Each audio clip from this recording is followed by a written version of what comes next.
네, 안녕하세요. 서울대학교 사회과학대학 18학번 인류학과 김민성입니다. 안녕하세요. 서울대학교 18학번 인류학과에 재학 중인 박성호라고 합니다. 안녕하세요. 저는 경제학부에 재학 중인 19학번 서준영이고요. 안녕하세요. 저는 서울대학교 국어국문학과 20학번 이주상입니다.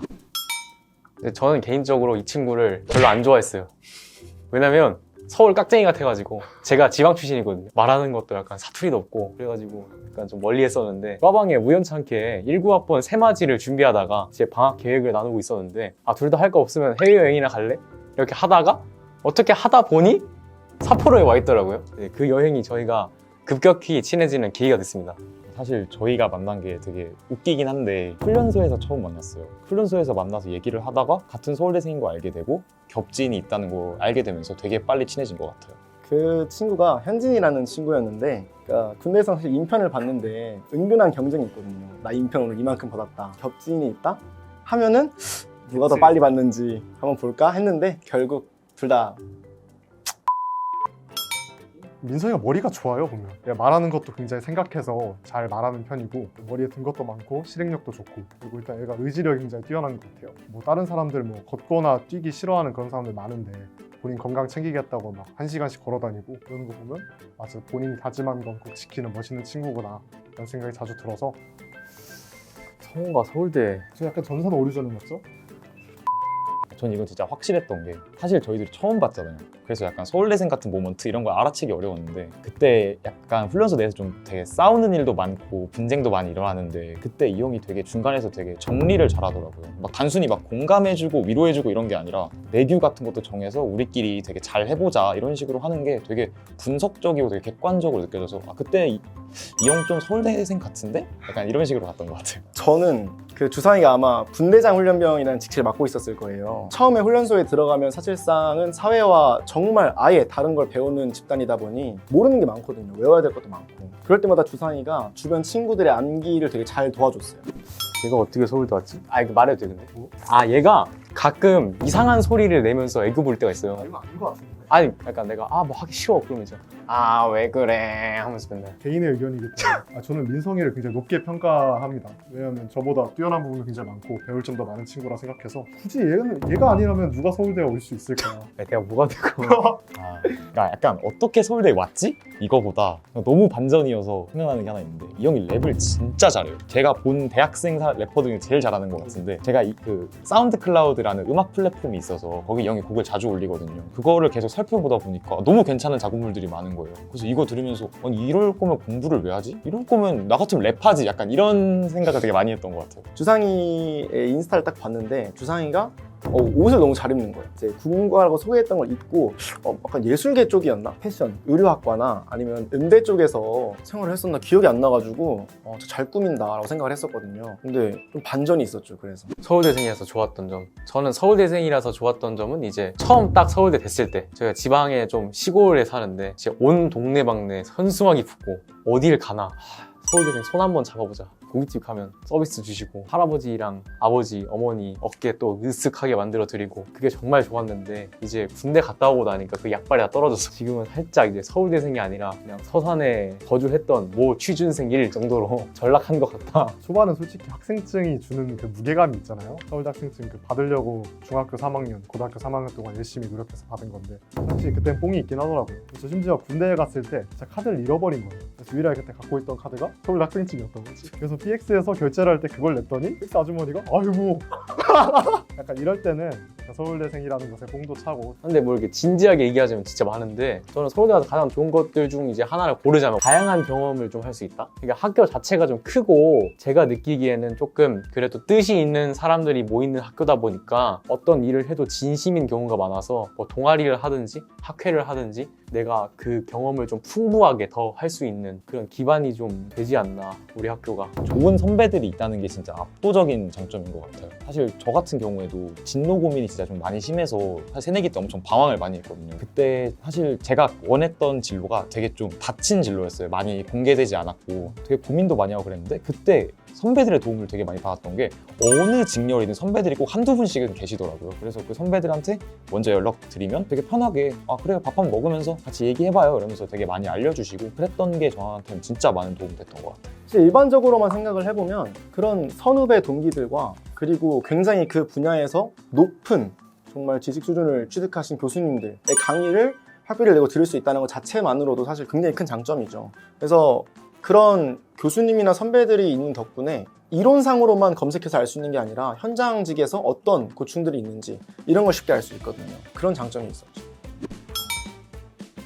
약간 제 스스로 생각하기에는 제가 사회 통념적으로 서울대생이라면 무조건 갖고 있어야 하는 자질을 제가 다 갖췄다고 생각하지는 않아요. 예를 들어서 자기 일 정말 자기주도적으로 열심히 하고 머리도 좋고, 요즘은 서울대생들 전부 다 키 크고 잘생기고 다 하더라고요. 아무튼 그 정도의 퀄리티에 제가 부합하지 못하는 지점이 분명 있다고 생각하는데, 약간 아무래도 사회적 시선이 그렇다 보니까 제가 그걸 충족시키지 못했을 때 스스로 자괴감에 빠지거나 자존감이 낮아지는 경우가 있긴 해요. 이제 어떤 일을 하든지 서울대생이라는 기준이 딱 박혀버리면 이제 그 기준에 의해서 판단이 되기 때문에 나는 이런 걸 하고 싶어 라고 얘기하면 서울대생이 그런 것도 해? 그런 반응들이 저는 조금 신경 쓰이긴 하지만, 사실 또 마냥 안 좋은 점은 아닌 것 같은데, 또 그렇게 자기가 계속 생각을 하고 드러내려고 하다 보면 본인이 실제로 그걸 채울 수 있는 만큼의 능력을 어느 순간 얻게 되는 것 같기도 하다. 그렇죠. 문득 서울대랑 안 좋은 점이 하나 생각났는데, 학교가 산에 있어요.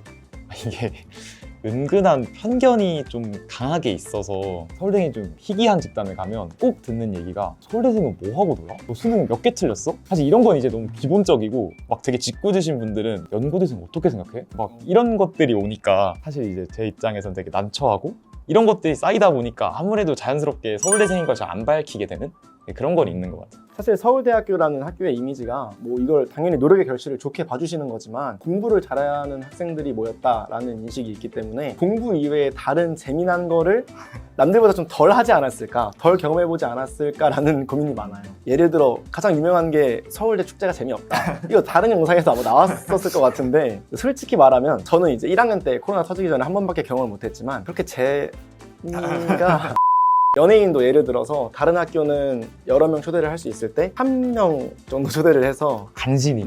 운영을 하고, 보통 축제를 즐기려면 사실 관중들이 많고 참여자가 많을수록 흥이 올라오잖아요. 근데 제가 이제 동아리 공연을 하면서 그 축제 폐막제 때 한번 공연을 한 적이 있었는데, 관중 수 자체가 적다 보니까 뭔가 전체적인 분위기가 이렇게 업되는 형성이 안 되는 느낌이 있어요.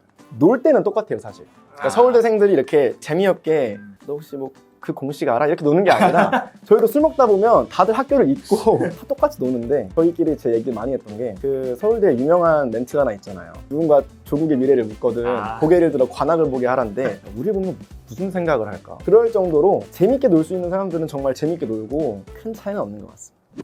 제가 먼저 할까요? 일단 저도 범한 실수긴 한데, 서울대에 오는 것 자체를 목표로 하지 않으셨으면 합니다. 서울대에 오면 인생이 모두 성공할 거다라는 막연한 희망이 있는 거 저도 경험해봤고, 여러분도 아마 같은 생각을 가지고 계실 거예요. 서울대 와가지고 무조건 성공한다는 게 아니라, 서울대 안에 있는 인프라나 교육 환경을 가지고 본인을 발전시킬 수 있는 기회가 많다, 그래서 성공할 가능성이 높다 뿐이지, 서울대에 오기만 하면 성공하는 건 분명 아니거든요. 여러분들께서도 서울대에 오는 것 자체를 목표로 하지 마시고, 서울대에서 더 성장해서 더 나은 사람이 되겠다는 목표를 가지시면 어딜 가도 성공하실 수 있을 것 같습니다. 좋은 말씀 감사합니다. 저한테 해주시는 말씀 같아요, 어떻게? 저 스스로에게 하는 말이기도 합니다. 그렇죠. 우리도 더 나은 사람이 되도록 노력해봅시다. 서울대는 취업 양성소가 아니다. 저는 서울대 와서 되게 좋았던 게, 이제 내가 하고 싶은 일이 대부분 할 수 있었어요. 그러니까 뭐 공연을 하고 싶으면 할 수 있었고, 공부를 진짜 디립다 해보고 싶으면 할 수 있었고, 되게 할 수 있는 게 되게 많거든요. 서울대를 굳이 내 인생의 어떤 자격증 같은 걸로 생각하지 않고, 아까 성우가 얘기했던 것처럼 여기서 최대한 풍부한 경험을 얻어서 더 큰 사람이 되는데 어떤 하나의 과정 정도로 생각하면 아주 좋은 사회적 경험을 얻을 수 있는 곳이라고 생각을 해요. 여러분들이 서울대를 오는 걸 목표로 한다면, 서울대 와서 내가 뭘 하고 싶은지 가끔 생각해 보는 게 좋을 것 같아요. 내가 서울대 오면 이런 공부도 하고 싶고, 서울대 오면 이런 동아리에서 이런 것도 해보고 싶다, 뭐 이런 생각들을 정리해 보면 훨씬 더 자격이 더 잘 되지 않을까요? 동기부여도 되고, 나중에 와서도 혼란스럽지 않고 충분히 대학 생활을 즐길 수 있을 것 같습니다. 근데 진짜 서울대에 오는 건 정말 좋은 일이에요. 제가 생각했을 때 정말 좋은 선후배들, 그리고 되게 배울 게 많은 양질의 강의들이 있어요. 단순히 서울대에 온다는 것만으로도 그런 걸 얻을 수 있는 기회가 많다 보니까 되게 좋은 것 같고, 입시할 때 진짜 많이 다들 힘들잖아요. 저 같은 경우에도 되게 자존감도 많이 깎이고, 막 내가 왜 이럴까 이런 생각에 계속 빠져 있었는데, 서울대 합격증 보자마자 그게 다 사라졌던 것 같아요. 너무 기뻐서. 막 너무 힘들다 하면서 이제 그만두지 말고 끝까지 열심히 해서 좋은 결과 이뤘으면 좋겠어요. 저도 굉장히 비슷한 맥락인데 사실 입시를 하면서 찾아오는 이렇게 위기 같은 게 사람마다 당연히 다를 수밖에 없거든요. 그리고 입시 외적인 부분에서도 서로 차이가 있게끔 좀 고민 같은 게 있을 텐데 한 번만 딱 주먹 꽉 쥐고 진짜 이 악물고 조금만 고생해서 서울대 합격이라는 타이틀을 다는 순간 내가 그동안 정말 고생한 보람이 있구나, 이렇게 열심히 했기 때문에 좋은 결과 얻었구나 라는 성취감을 얻었을 때는 진짜 정말 그런 그전의 고생들이 눈 녹듯이 쓸어내려가는 기분이 딱 들거든요. 저희뿐만 아니라 다른 분들께서도 준비를 화이팅 하셔서 저희랑 똑같은 성취감을 맛보셨으면 좋겠습니다.